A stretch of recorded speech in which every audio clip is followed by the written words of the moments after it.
Hermanos, buenas tardes. Los saludo en el nombre del Señor Jesús. Creo que estuve un poco desentonado ahora en la adoración. Es que, hermanos, el día domingo es el único día en que puedo gritar mis himnos. Puedo cantar así a viva voz. Es el único día y creo que todos nosotros esperamos este día también para tener comunión y para adorar así con libertad, ¿no? A veces en la casa no podemos y bueno, aquí adoramos al Señor hasta que la garganta nos hiera, nos duela. Amén. Vamos a la escritura, hermanos. Vamos a abrir en Filipenses, la carta que escribió el apóstol San Pablo a los Filipenses. En el capítulo 1 vamos a leer desde el versículo 3 hasta el versículo 6. Yo quisiera que meditemos ahora, hermanos, en la obra de Cristo en los creyentes. Es un tiempo en que es necesario que hablemos del poder del Evangelio. ¿Qué cosa es lo que hace el Espíritu Santo en todos aquellos que han puesto su fe verdaderamente en el Señor Jesucristo? Es un recordatorio en estos tiempos, hermanos, donde existe tantas dudas, tantas falsos evangelios y tanta falsa conversión también. Es preciso que en estos días también tratemos acerca de la obra de Cristo en los creyentes. Filipenses capítulo 1, versículos del 3 al 6, la palabra del Señor dice: doy gracias a mi Dios siempre que me acuerdo de vosotros, siempre en todas mis oraciones rogando con gozo por todos vosotros, por vuestra comunión en el Evangelio desde el primer día hasta ahora, estando persuadido de esto, que el que comenzó en vosotros la buena obra, la perfeccionará hasta el día de Jesucristo. Que el Señor bendiga su palabra, hermanos.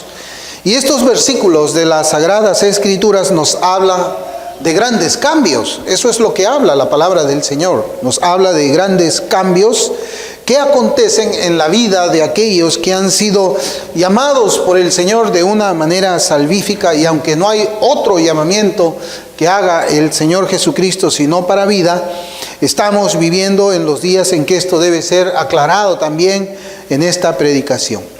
Yo quisiera, hermanos, hablar precisamente de estos grandes cambios que hace Cristo por medio de su Espíritu Santo en cada creyente. Si hacemos una analogía o una aplicación material de este pasaje, podríamos poner como ejemplo a cualquiera de los que están escuchando este sermón.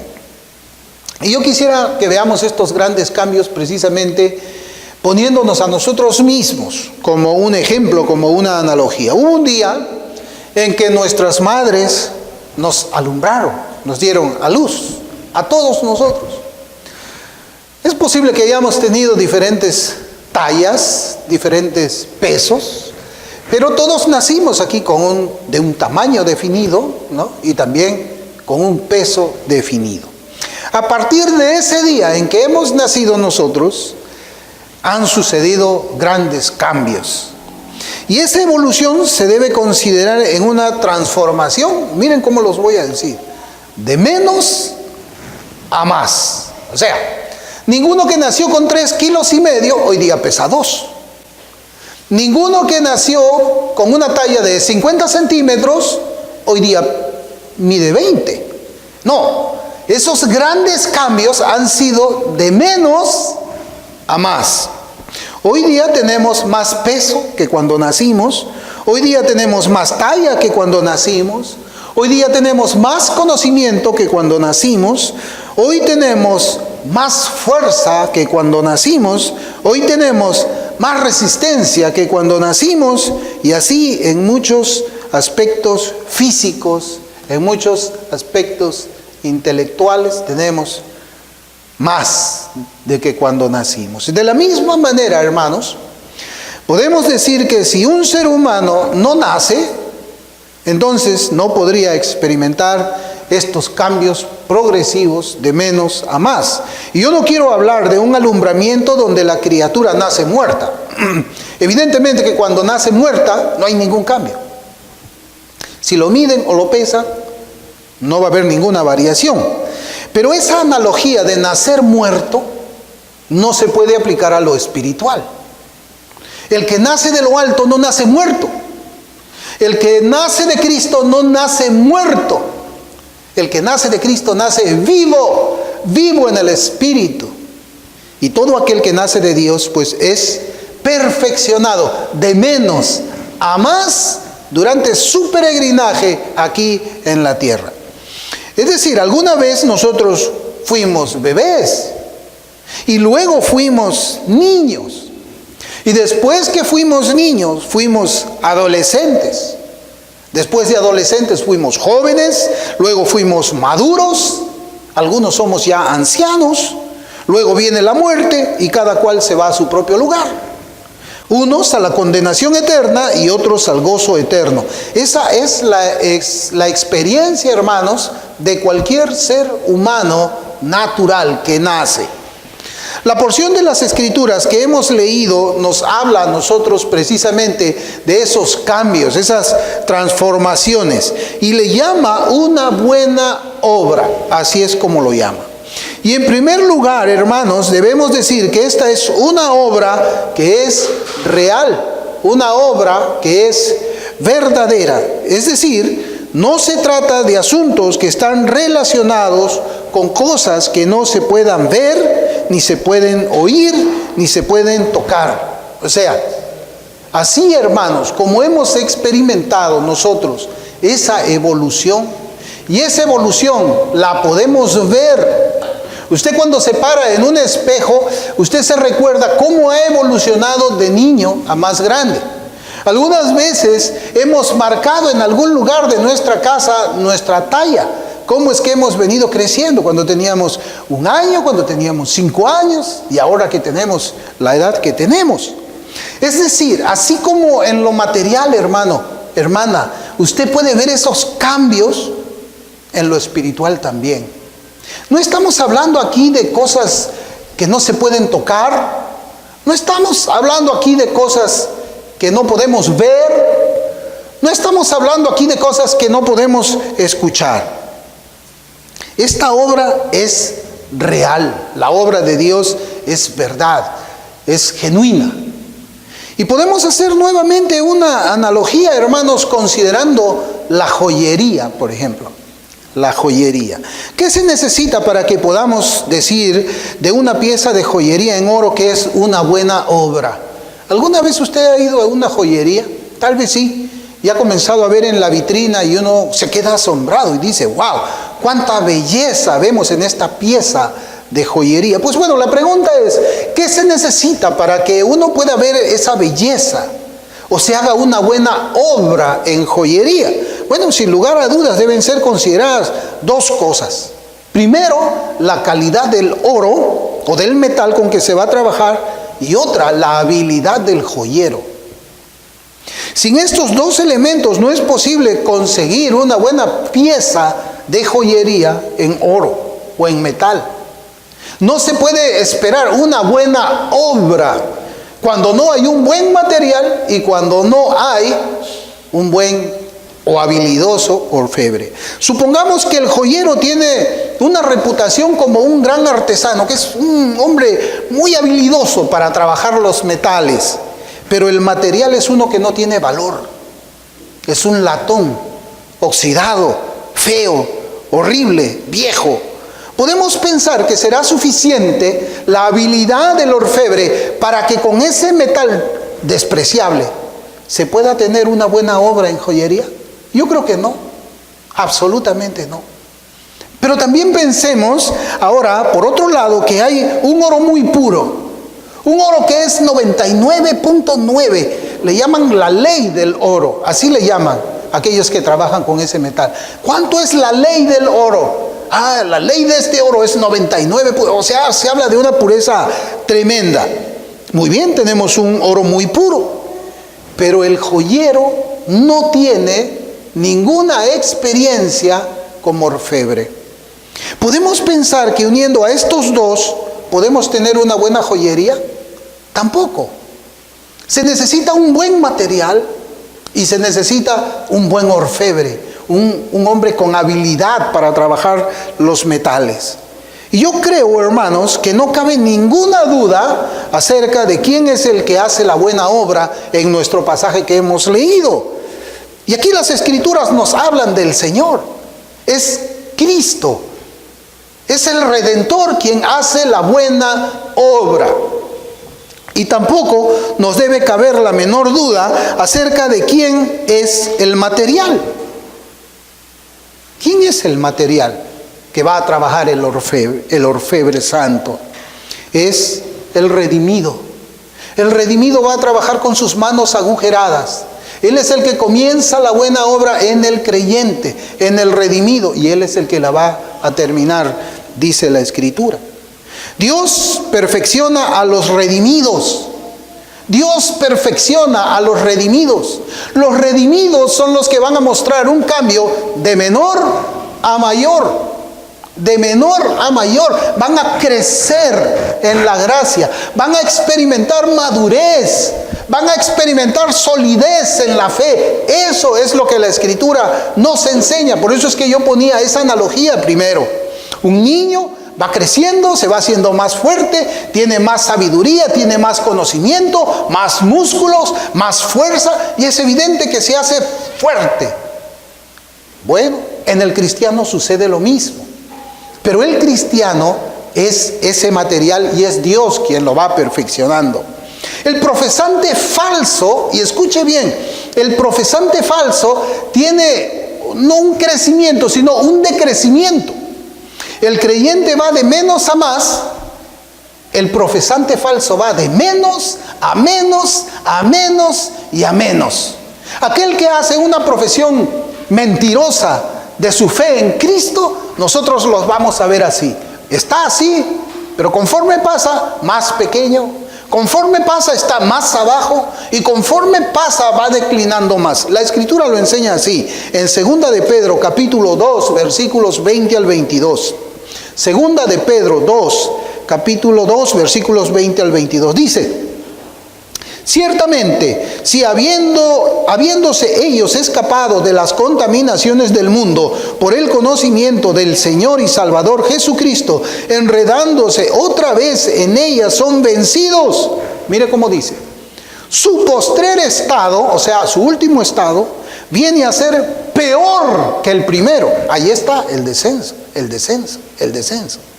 Porque mejor les hubiera sido no haber conocido el camino de la justicia, que después de haberlo conocido, volverse atrás del santo mandamiento que les fue dado. Pero les ha acontecido lo del verdadero proverbio: el perro vuelve a su vómito y la puerca lavada a revolcarse en el cieno. Hermanos, aquí está. El creyente va de menos a más, y el incrédulo va de menos a menos, a menos, a menos. El profesante falso. Y la Escritura dice: su postrer estado, o sea, su último estado, viene a ser peor que el primero. O sea, el primer estado era peor, el último estado es mucho, mucho peor.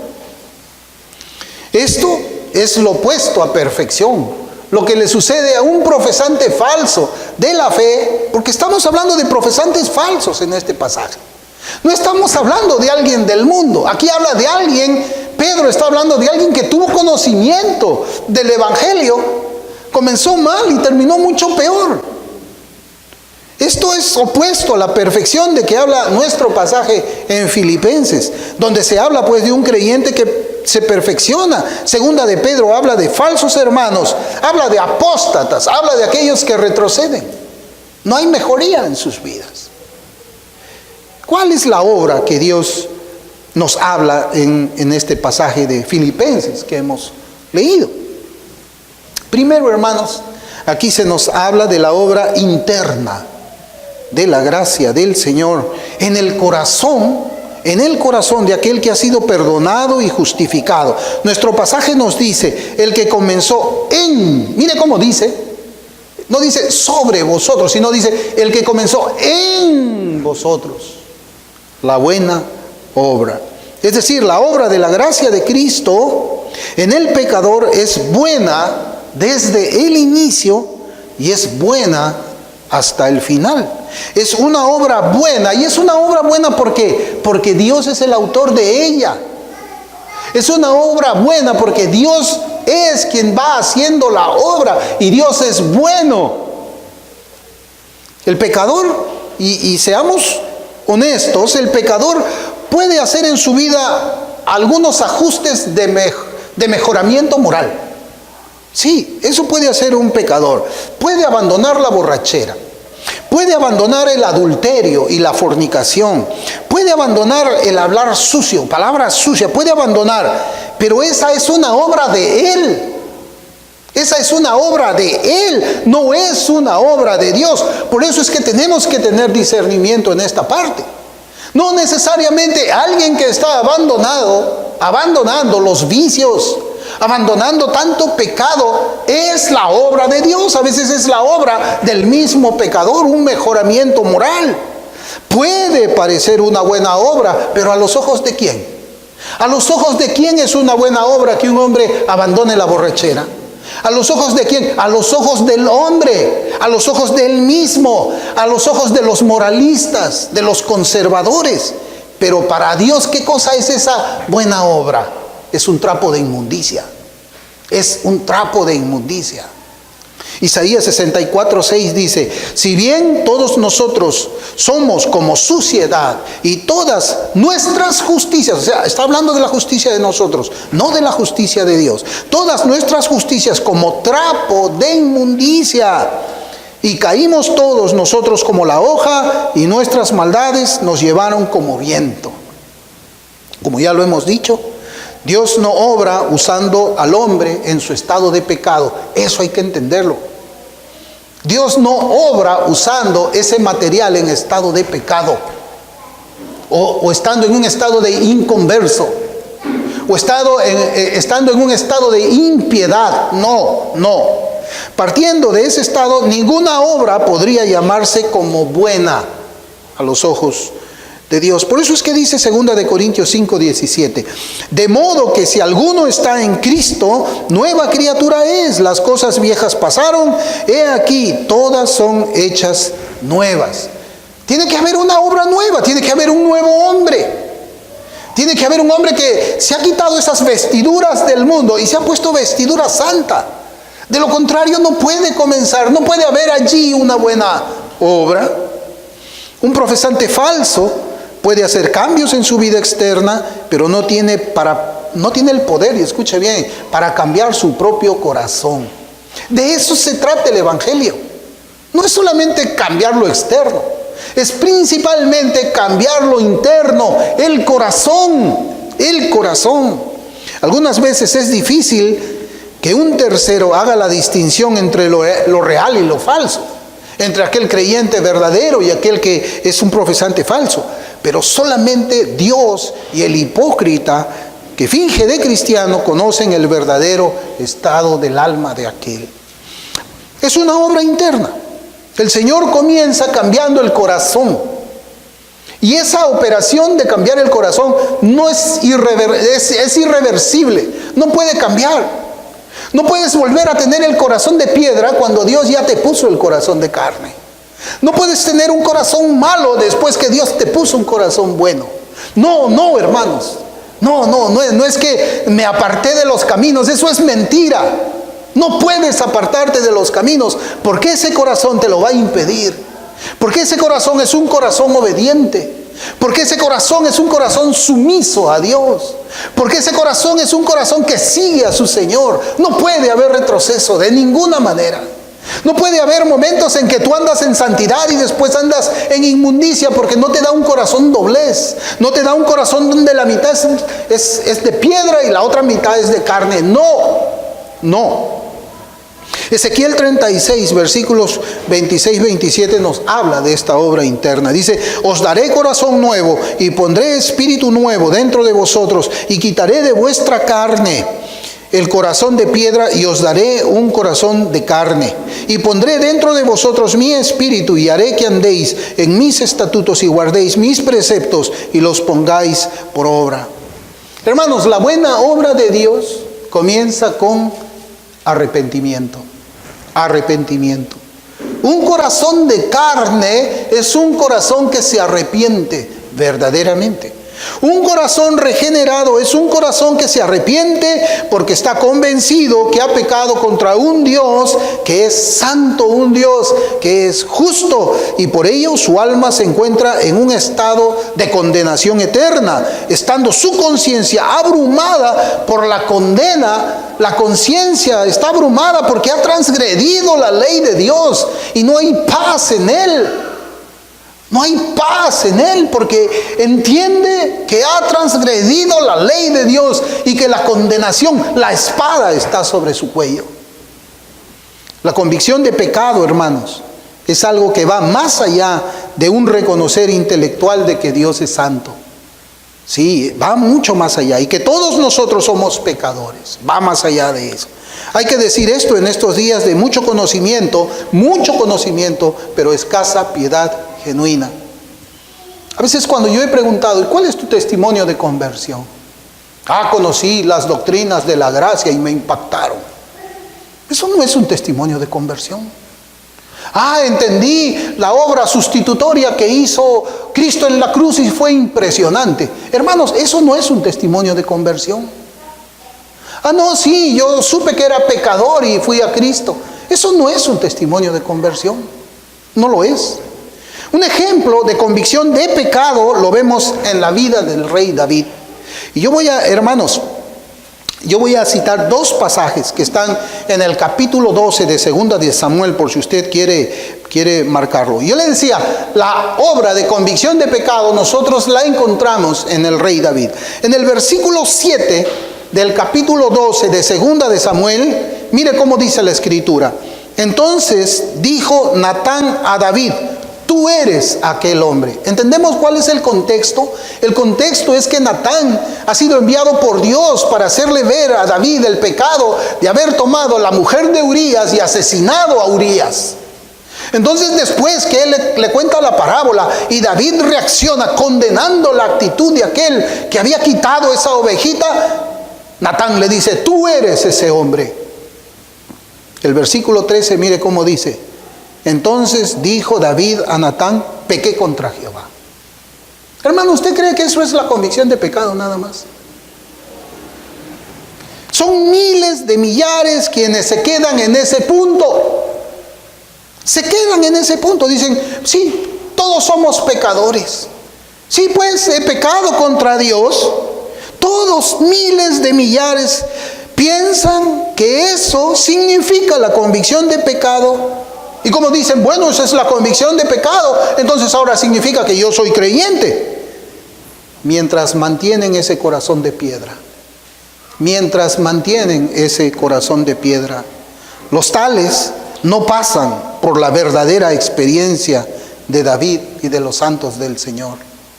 La experiencia de la convicción de pecado no es que alguien te diga como Natán: tú eres aquel hombre pecador, y que después tú digas: sí, yo pequé contra Jehová. La convicción de pecado va mucho más allá de simples palabras. Es un conflicto interno. La convicción de pecado de este hecho que encontramos nosotros en las Escrituras, lo vemos en el Salmo 51. Voy a leer desde el versículo 1 hasta el versículo 5, aunque debería de leer todo este Salmo. Después de que David dice: sí, yo pequé contra Jehová, él dice: ten piedad de mí, oh Dios, conforme tu misericordia, conforme a la multitud de tus piedades, borra mis rebeliones, lávame más y más de mi maldad y límpiame de mi pecado, porque yo reconozco mis rebeliones y mi pecado está siempre delante de mí. Contra ti solo he pecado y he hecho lo malo delante de tus ojos, para que seas reconocido justo en tu palabra y tenido por puro en tu juicio. He aquí, en maldad he sido formado y en pecado me concibió mi madre. Eso es convicción de pecado. Eso es lo que sigue cuando uno dice: sí, pequé contra Jehová. Eso es la convicción de pecado. Hemos pasado por eso, hermanos. Hemos experimentado, hemos caminado, así como David, por ese Salmo 51. La buena obra que Dios hace sobre su rebaño es una que incluye no solamente un arrepentimiento y una convicción de pecado salvífico. sino que también incluye el arrepentimiento y la confesión del pecado constante. Arrepentimiento y confesión del pecado constante. No es suficiente, no, yo me arrepentí hace 20 años cuando el Señor me llamó a la vida eterna. ¿Así? Hace 20 años. ¿Y de acá para acá nunca te has arrepentido? No. Hermano, esa es una conversión falsa. La vida del cristiano que ora, si tú oras todos los días le estás pidiendo perdón a Dios. Si tú oras 2 veces al día le estás pidiendo perdón a Dios. Si tú oras 3 veces al día, tú le estás pidiendo 3 veces al día perdón a Dios, porque tú entiendes que no puedes acercarte a Él, porque el pecado hace separación entre tú y Él. Pero si tú no oras nunca, ¿cómo puedes decir que estás en comunión con Dios? ¿Cómo? Por eso es que la Escritura nos enseña, Proverbios 28:13, el que encubre sus pecados no prosperará, mas el que los confiesa y se aparta alcanzará misericordia. Yo quiero traerles, hermanos, un comentario de George Lawson. Y él hace un comentario muy pertinente. Él dice, y comienzo la cita: pero la necedad de muchos pecadores es tan grande que preferirían ocultar sus pecados de sus propios ojos y, si fuera posible, también de los ojos de Dios, antes de aceptar la misericordia, reconociendo su condición de pecadores. Se permiten andar en el pecado, pero no están dispuestos a confesarlo. O si no les es posible negarlo por completo, se esfuerzan por salvar su honor, o más bien su orgullo, para desgracia de sus almas, excusando sus transgresiones y atenuando su gravedad, o transfiriendo a otros la culpa que les corresponde a ellos, como hicieron nuestros primeros padres. Cuán necio es que los que se consumen por efecto de una enfermedad mortal la oculten del conocimiento del mundo en vez de buscar la cura del médico. Es una vida de arrepentimiento, hermanos. Esa es parte de la buena obra del Señor. Es una buena obra que está llevada a cabo por el Señor sobre su pueblo y que incluye además, y fíjense, hermanos, esa buena obra incluye la implantación del discernimiento en los corazones. Te tiene que implantar Dios en tu corazón discernimiento. Mire cómo dice Ezequiel 22:26. Sus sacerdotes violaron mi ley y contaminaron mis santuarios. Entre lo santo y lo profano no hicieron diferencia, ni distinguieron entre lo inmundo y limpio. Y de mis días de reposo apartaron sus ojos, y yo he sido profanado en medio de ellos. Hermanos, Dios, cuando hace la buena obra, Él se asegura de implantar discernimiento en el corazón de sus hijos, para que puedan hacer diferencia. Esto es santo, esto es inmundo, esto es piadoso, esto es impío, esto es de Dios, esto es del diablo. ¿Cómo puede caminar un creyente si no tiene discernimiento? ¿Usted se ha puesto a pensar qué sucedería si nosotros no discernimos? Pero no solamente te da el discernimiento, porque a veces la conciencia hace las veces del discernimiento. La conciencia te puede decir, esto es malo. El discernimiento también te puede enseñar y decir, eso es malo. Pero la conciencia te va a decir, es malo, pero bueno, ahí está. El discernimiento espiritual te va a decir, esto es malo, y va a hacer que te apartes de eso. Va a hacer que te apartes, que lo rechaces. ¿Qué sería del pueblo de Dios si no tuviera discernimiento de Dios? ¿Cómo podría distinguir entre lo que pertenece al reino de la luz de lo que pertenece al reino de las tinieblas? ¿O cómo puede hacer diferencia entre un arrepentimiento espiritual de un arrepentimiento que es carnal? ¿O la diferencia entre lo que es justo de lo que es torcido? ¿O discernir la verdad del error? Dios no va a dejar así a sus ovejas. Dios les da discernimiento. Discernimiento. Para que sepan escuchar y discernir un sermón de otro sermón, un predicador de otro predicador. Por eso es que debemos sorprendernos. ¿Cómo puede ser que hayan algunas ovejas que continúen enseñanzas de maestros que llevan a la impiedad? ¿No disciernen? Alguien puede decir, sí, yo soy una oveja del Señor, pero no tengo discernimiento. No, el Señor te hace bereano. El Señor hace que tú confrontes con la palabra de Dios lo que cualquiera puede estar hablando en el nombre de Dios. Y el discernimiento te va a enseñar, sí, esta es enseñanza del Señor. O puedes decir también, no, esto no es del Señor, pero fíjense, pero lo sigo. Esto no es de Dios, pero yo lo sigo porque es famoso. Esto no es de Dios, pero yo voy a continuar con Él. No, hermanos. Muchas verdades de la Escritura uno puede aprenderlas sin necesidad de conocer espiritualmente todas las cosas. Qué fácil es, ¿verdad?, que la Escritura te diga de que el alma que pecare, eso morirá. ¿Cuánto necesitamos para entender? ¿Cuánto coeficiente mental necesitamos para saber eso? ¿Cuánto discernimiento necesitas tú para conocer eso? Pero claro, cuando alguien te quiere llevar para lo profano y te das cuenta, eso está mal, esto está mal interpretado este texto, pero igual lo voy a seguir. No solamente es discernir la verdad del error, sino te da esa capacidad para que tú puedas apartarte de allí. La buena obra del Señor también añade obediencia. Y está en ese pasaje que hemos leído. Porque estamos diciendo de que aquel que comenzó la buena obra la va a perfeccionar hasta el día de Jesucristo. Ezequiel 36, versículos 26 y 27, nuevamente lo voy a leer. Os daré corazón nuevo y pondré espíritu nuevo dentro de vosotros y quitaré de vuestra carne el corazón de piedra y os daré un corazón de carne y pondré dentro de vosotros mi espíritu y haré. Mire, esto no es obra del hombre. Esto no es obra del hombre. El Señor no dice, y harás. O sea, tú vas a hacer. No, el Señor dice, yo voy a hacer que andes en mis estatutos y guardéis mis preceptos y los pongáis por obra. Porque esa es la obra de Él. Obediencia, la obra del Señor. Bueno, pero hoy día no hay discernimiento. Hay conocimiento. Algunos te dicen de paporreta los salmos, los proverbios, pero no disciernen lo que leen. Acá nosotros hablamos, hermanos, de que Dios en su buena obra hace obediencia en sus hijos. Sus hijos son obedientes. Sus hijos andan en sus estatutos. Para eso te cambió el corazón. Pero el creyente, pues, hoy día se dice que el creyente que anda en los estatutos de Dios es legalista. Así te dice la iglesia. Así te dice aquel que dice que es cristiano.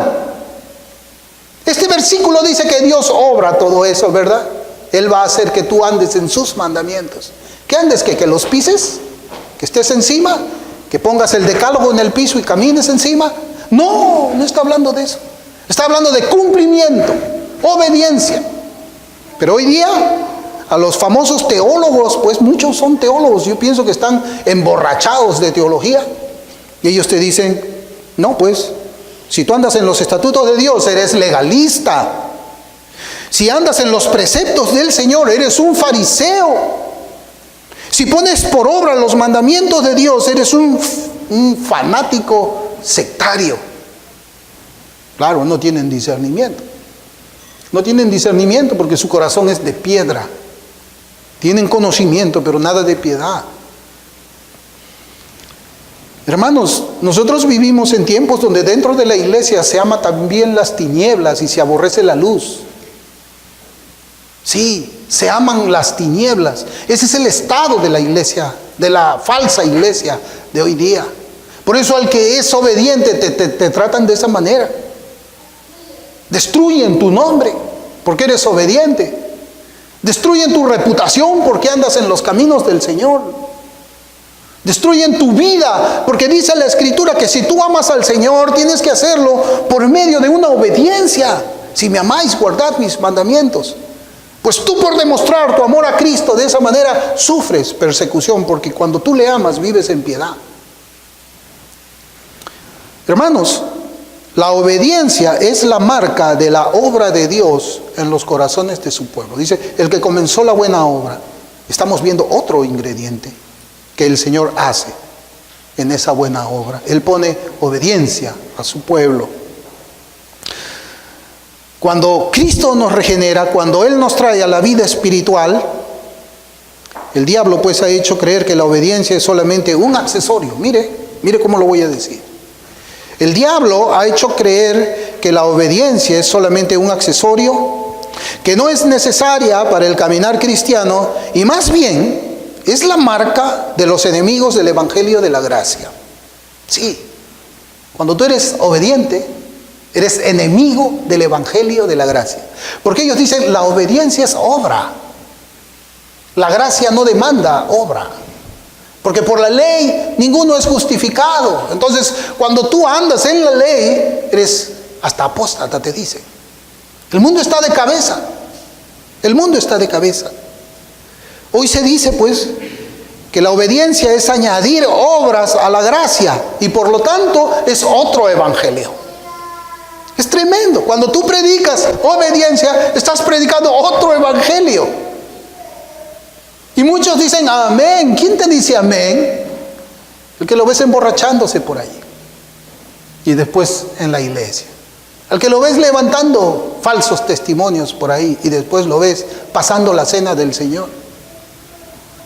¿Qué evidencia hay de la buena obra del Señor? Mire esta pregunta. ¿Qué evidencia hay de la buena obra del Señor si la vida, la conducta y la conversación de un hombre son lo mismo que antes? ¿Qué buena obra hay ahí? Si sigues siendo lo mismo que eras antes de que hiciste tu oración en medio de lágrimas. ¿Cuál es la buena obra?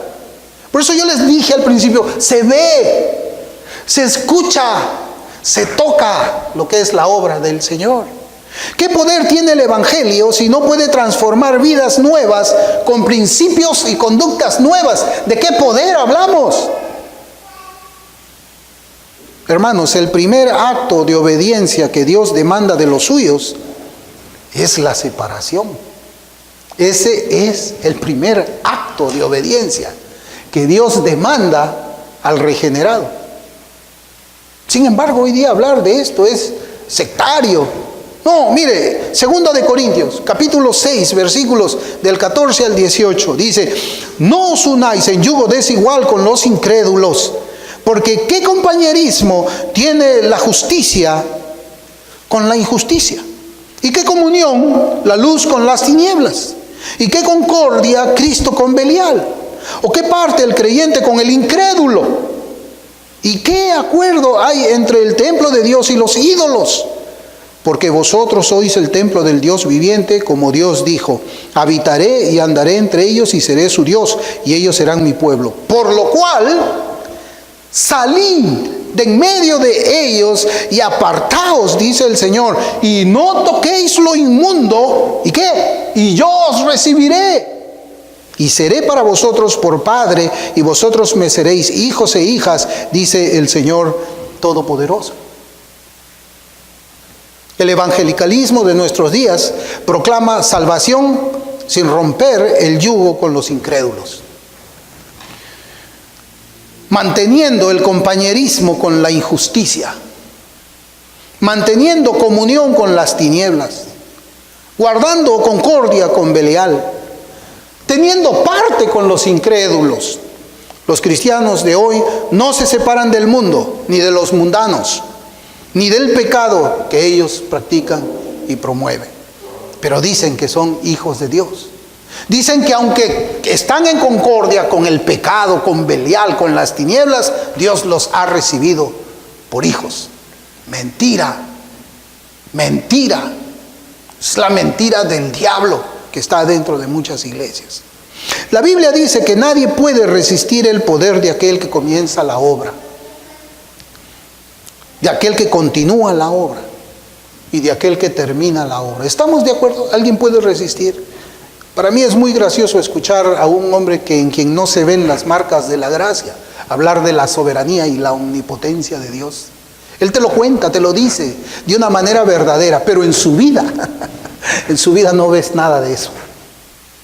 No ves, hablan así, nadie puede resistir a Dios. Sí, pues, ¿tú lo has resistido? ¿O será que Dios no hizo la obra en ti? Nadie puede resistir el poder de Dios. Sin embargo, una gran mayoría que afirma con sus labios esta verdad de las Escrituras no dan evidencias de esta obra santa y poderosa en sus propias vidas, en sus propias bocas, en sus propias costumbres. No. Entonces, ¿cómo entonces puede ser salvado un pecador que no evidencia estas obras divinas y poderosas del Evangelio en su propia vida? ¿Cómo? Decir que Dios es soberano no es evidencia de salvación. Decir que Dios es santo y que aborrece el pecado no es evidencia de salvación. Decir que Dios comienza la buena obra no implica que aquella obra haya sido comenzada en aquel que afirma eso. Y esos hay muchos. Las evidencias son presentadas en las Escrituras. Y creerlas y compartirlas no salvan. Es necesario que Dios verdaderamente comience en uno la buena obra. Este versículo nos habla de una obra en aquel que ha sido afectado por el poder del Evangelio, quien va en un ascenso progresivo, alguien que apunta hacia lo que es mejor cada vez, ya que el texto dice, la perfeccionará. El creyente que ha sido objeto de esa obra va avanzando, va creciendo, se va haciendo más santo, se va haciendo más puro, se va haciendo más piadoso, se va haciendo más separado del pecado, se va haciendo más separado del mundo, se va haciendo más a la imagen de Cristo. Esa es la buena obra, esa es la perfección que hace Cristo. El creyente cada día va convirtiéndose en alguien que es más perfecto, más perfecto. Cristo nos va perfeccionando en santidad, en obediencia y en pureza.